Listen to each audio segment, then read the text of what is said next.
के बच्चों के लिए आज मैं हिंदी व्याकरण में पढ़ाने जा रहा हूँ एक चैप्टर, जिस चैप्टर का नाम है संज्ञा। अब यह संज्ञा क्या है, सबसे पहले आप ये देखें कि यह संज्ञा क्या है।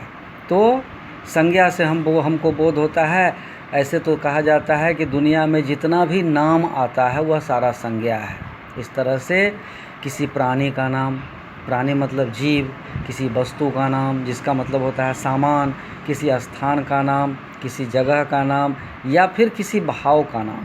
ऐसे प्राणी किस जीव, सामान, जगह, प्राणी, वस्तु, स्थान, भाव आदि का बोध कराने वाला जितना भी शब्द है वह सारा शब्द संज्ञा के अंतर्गत आता है।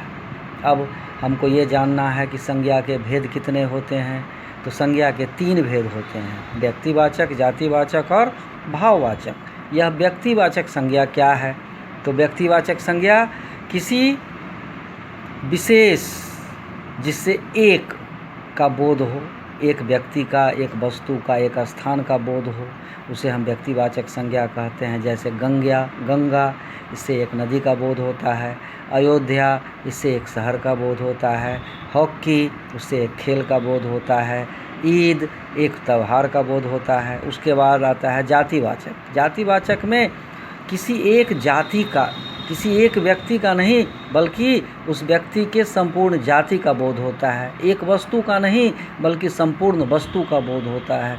एक स्थान का नहीं बल्कि संपूर्ण स्थान का बोध होता है। एक पहाड़ का नहीं बल्कि संपूर्ण पहाड़ का बोध होता है। जैसे हम हिमालय कहते हैं तो एक पहाड़ का बोध होता है, लेकिन जब वहीं पर हम कहते हैं पर्वत तो इसका मतलब होता है कि हिमालय के साथ साथ और भी बहुत सारे पहाड़ हैं जिनका नाम आ जाता है। तो इस तरह से जिससे एक जाति का बोध होता है उसको हम जातिवाचक संज्ञा कहते हैं। अब तीसरा आता है भाववाचक संज्ञा। ये भाववाचक संज्ञा क्या है?